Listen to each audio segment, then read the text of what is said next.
We see this all the time. A homeowner calls us and says, I've got 3 bids and they're all over the place. One is higher, one seems suspiciously low, and one just feels vague. And the question they're really asking is, how do I compare these without making a huge mistake?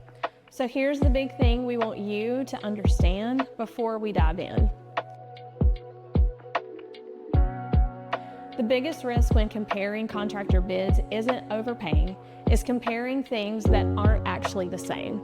On paper, the bids might look similar, same project, same house, same timeline, but what's included and what's missing can be completely different. And those gaps, that's where people get burned. If you remember just one thing from this video, remember this: a cheaper bid isn't automatically a better bid. It just means less risk has been accounted for up front. What we want you to do is walk through how to spot those differences before construction starts, not after things go wrong. All right, so let's talk about why bids can look so different in the first place. The most common reason, allowances and assumptions. You might see line items that say things like fixtures, allowance, or flooring TBD. And that's not automatically bad, but you need to understand what that means. An allowance is basically a guess. So if one contractor budgets realistic numbers and another lowballs those allowances, the second bid is going to look way more attractive until selections start. That's when homeowners hear phrases like, that's not included, the fixture is an upgrade, we didn't carry that in the original estimate. Another red flag, vague scope. If you can't clearly tell what's included, and just as important, what's excluded, you don't actually have a complete bid. A solid bid should answer real questions. Who's managing the job day to day? How are changes handled? What happens if we open a wall and find something unexpected? Because remodeling isn't just about what we can see today, it's about how the unknowns are handled when they show up.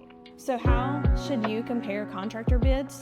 Start by lining them up and asking better questions, not just looking at the bottom line. Ask things like, what assumptions are being made? How detailed is the scope?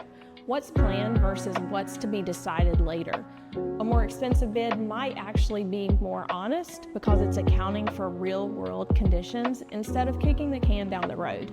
And here's something most people don't think about. You're not just hiring a contractor, you're hiring their problem-solving process. When something goes sideways, and in remodeling something usually does, you want to know how that's handled. Clear communication, clear documentation, clear expectations. That's what keeps projects on track and relationships intact. If you're stuck comparing bids and something doesn't sit right, that usually is your sign to slow down and ask more questions. And whether you work with us or not, our goal is simple. You should feel confident signing your contract, not nervous.